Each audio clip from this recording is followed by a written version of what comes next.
मैं तो आपका एक तुच्छ दास हूँ, अपराधी हूँ। मैं आपका दंडित होने आया हूँ आपसे। जो दंड देना है भैया मुझे दीजिए, मुझे दंड दीजिए भैया। उठो भरत। हृदय में बसने वाले चरणों में नहीं बैठा करते।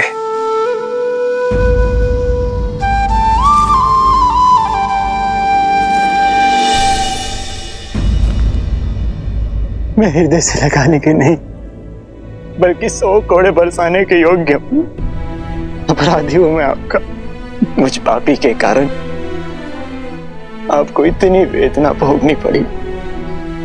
महलों की शोभा बढ़ाने वाली मेरी भाभी माँ को एक वनवासी का जीवन जीना पड़ा और अपने प्राण से प्रिय लक्ष्मण को इतना कष्ट भोगना पड़ा।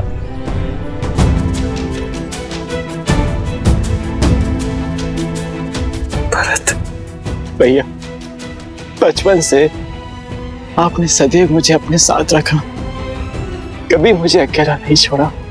सदैव हर निर्णय में मुझे अपने साथ सम्मिलित किया। एक वृक्ष बनकर मुझे सदैव अपनी छाया में रखा। इस बार बिना मुझे सम्मिलित किए अपनी छाया से दूर कर अकेला छोड़ा है अपने भरत को। अकेला छोड़ा है भैया। भरत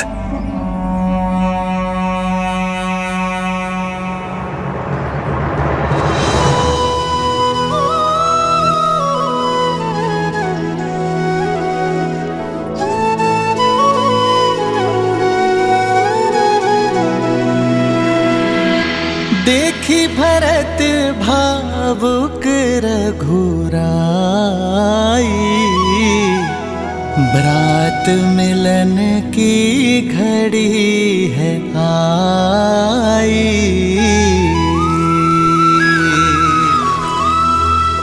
प्रेम सहित प्रभु हृदय लगाए, दृश्य मनोरम मन हर्षाए।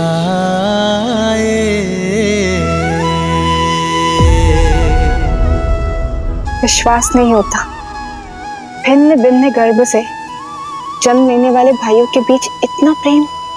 भाई एक दूसरे के पूरक होते हैं देवी।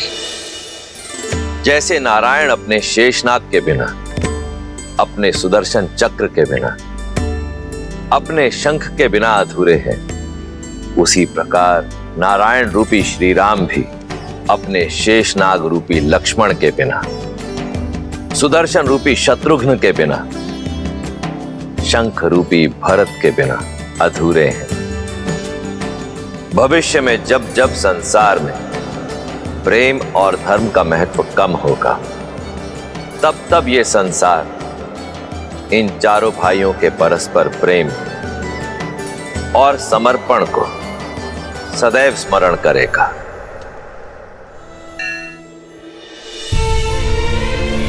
मां, कितना अभागा हूं मैं।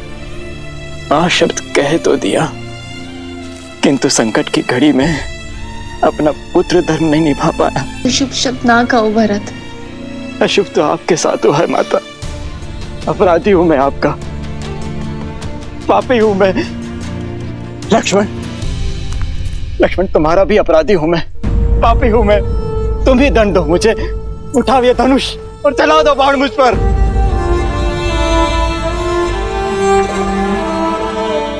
कर दो मुझे दुष्ट कैकई के पुत्र होने की ग्लानि से मुक्त। कलंकित कर दिया उसने मेरा जीवन। भरत,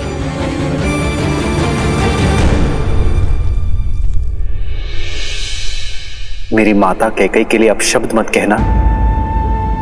रघुकुल में स्त्री के सम्मान का पाठ पढ़ाया जाता है, उन्हें कलंकित करने का नहीं। और माता कैकई केवल एक स्त्री नहीं है, हमारी माता है।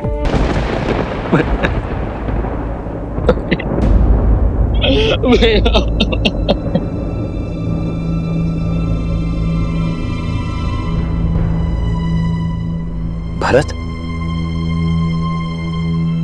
क्या हुआ भरत? मैं हूं ना यहां तुम्हारे पास। अपने भरत के पास। शत्रुघ्न, तुम दोनों को ऐसे विलाप करता देख मेरे मन में अनगिनत कुशंकाएं जन्म ले रही हैं। और तुम दोनों यहां अकस्मात कैसे चले आए? अयोध्या में सब कुछ कुशल मंगल है ना भरत?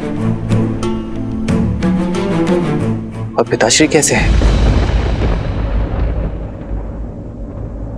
पिताश्री तो ठीक है ना? उन्हें छोड़कर कैसे आ गए तुम दोनों? पिताश्री, पिताश्री। उत्तर दो भरत, मेरी बात का उत्तर।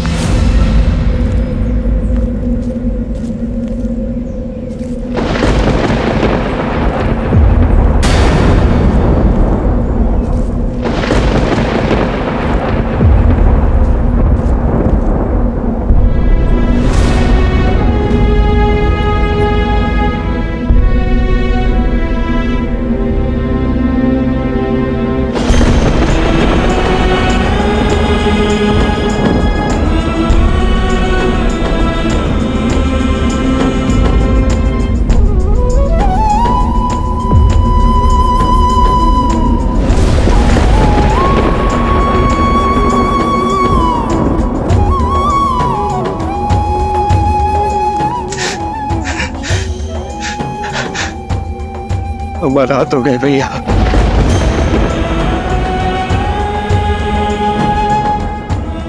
हमारा हाथ हो गए।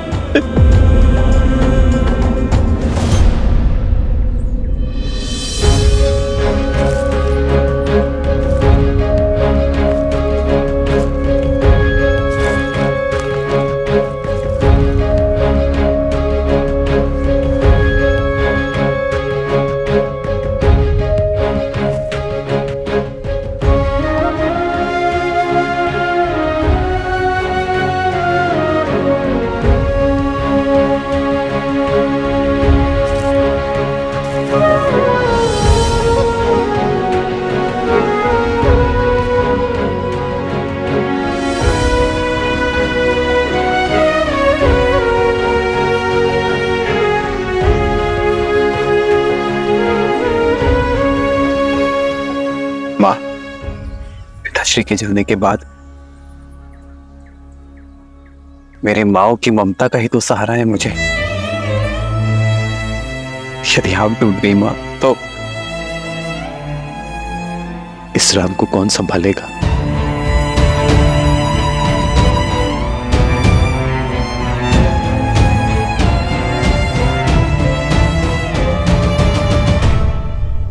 क्या कई माँ नहीं आई?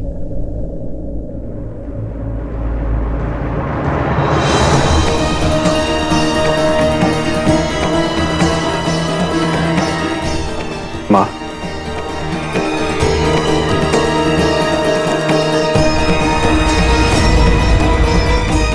माँ होने का स्थान और सम्मान दोनों खो चुकी हूं मैं। मुझ जैसी कुमाता के चरण छूकर आपके भागी मत बनो राम। स्वर्ग जैसी अयोध्या में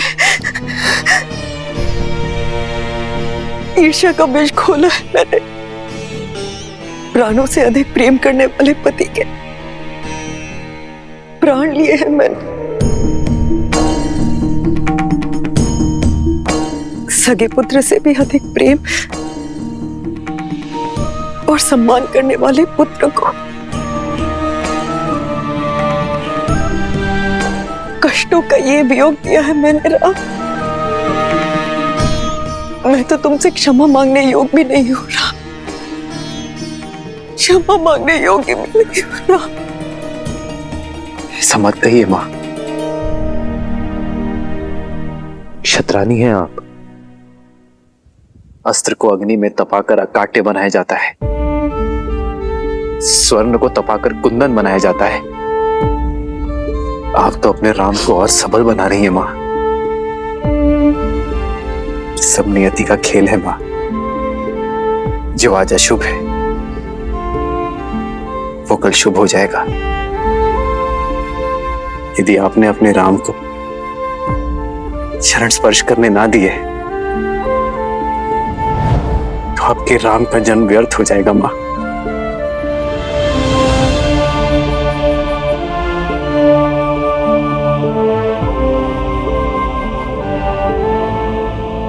इस जन्म में तो मेरे पाप के दंड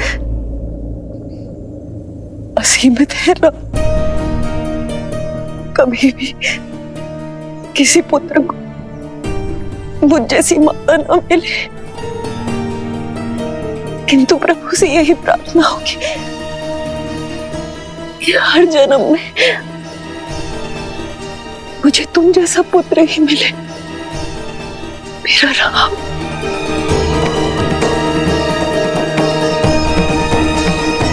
राम,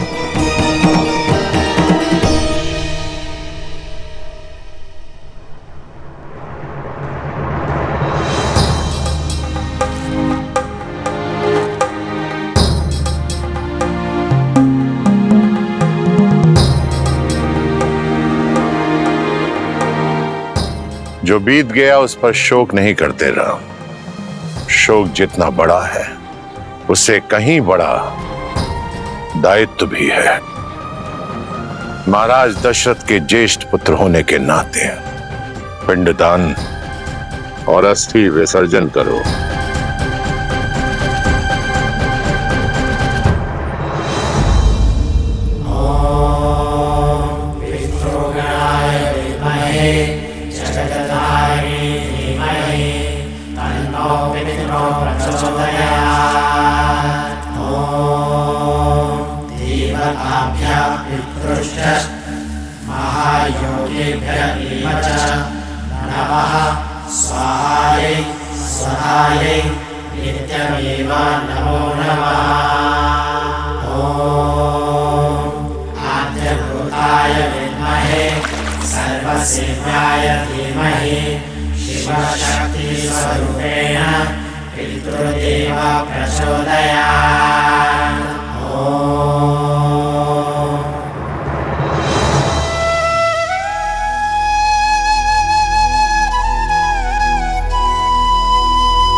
अपना ध्यान रखना। जी पिताश्री, मैं अपना और अपने भाइयों का ध्यान रखूंगा।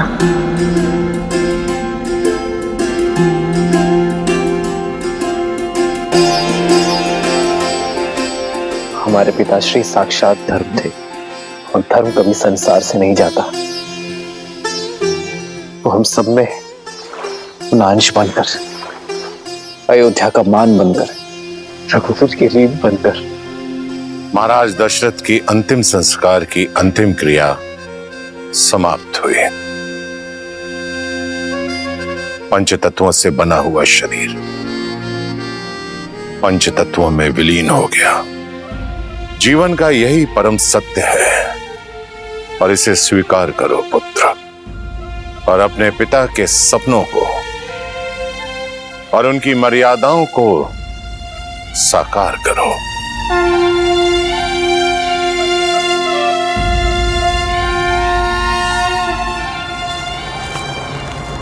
प्रणाम आचार्य।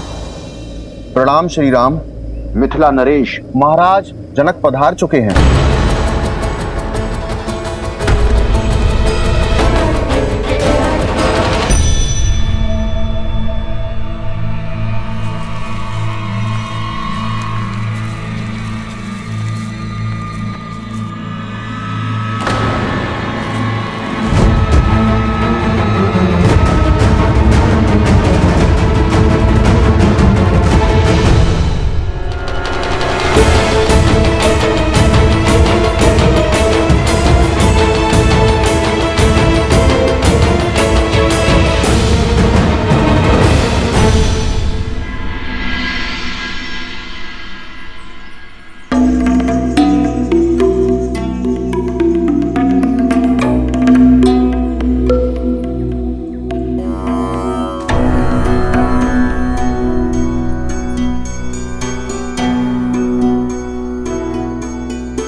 महाराज दशरथ के ध्यान से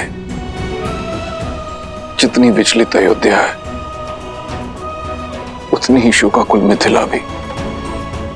महाराज की धर्मपरायणता, उनका शौर्य, उनकी नीतिबद्धता युगों युगों तक स्मरण की जाएगी, अयोध्या और मिथिला को गौरवान्वित करेगी।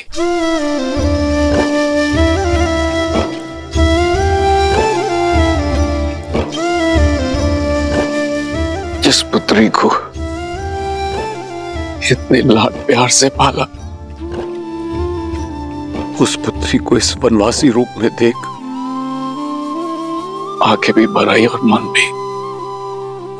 मैं तुम्हारे लिए तुम्हारी माता का संदेश लाया हूं।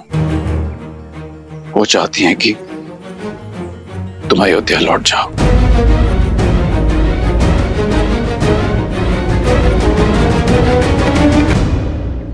तुम्हारी माता चाहती हैं कि तुम अयोध्या लौट जाओ और वहां अपनी बहनों के साथ महल में रहो, यहां वन में नहीं।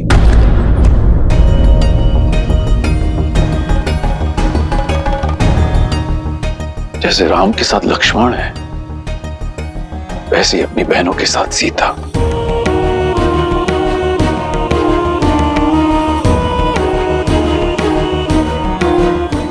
राम, माता सुनैना ने आपसे प्रार्थना की है।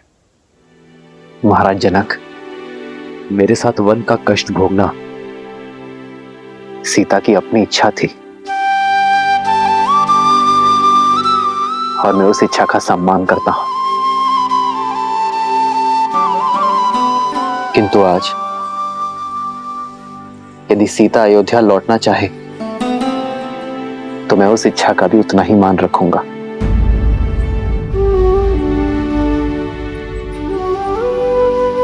पुत्री, अब तो श्री राम की भी सहमति है, तुम साथ चलोगी ना पुत्री? एक पिता की विनती है। पिता के निश्चल प्रेम को और पति के समर्पण को कोई स्त्री नहीं नकार सकती पिताश्री, परंतु क्षमा चाहती हूँ पिताश्री। माता से कहिएगा यदि ये प्रस्ताव जानकी के सामने आता तो उनकी पुत्री कभी मना नहीं करती, किंतु ये प्रस्ताव श्री राम की धर्मपत्नी अयोध्या की कुलवधू के सामने आया है, जिसका धर्म कहता है कि इस विषय में श्री राम का आदेश भी ना मानो।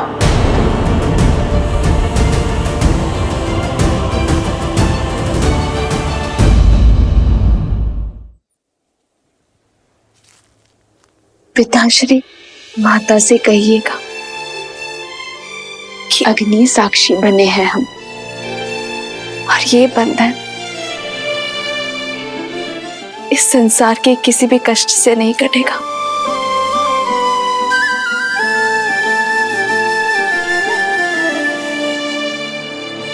पुत्री, तुम्हारा ये समर्पण स्त्री जाति के लिए एक उदाहरण स्थापित करेगा। सुख तो साथ मिलकर सभी भोगते हैं, किंतु जो साथ मिलकर कष्टों में आनंद ढूंढे वही सच्चे दंपति हैं।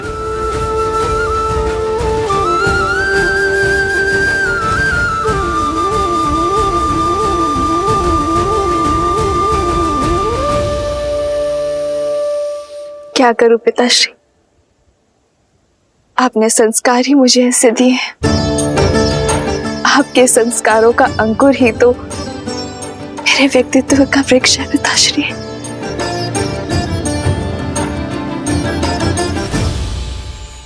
और अयोध्या में जो विष की फसल लहरा रही है, उसे काटने के लिए आप सभी को लौटना होगा भैया।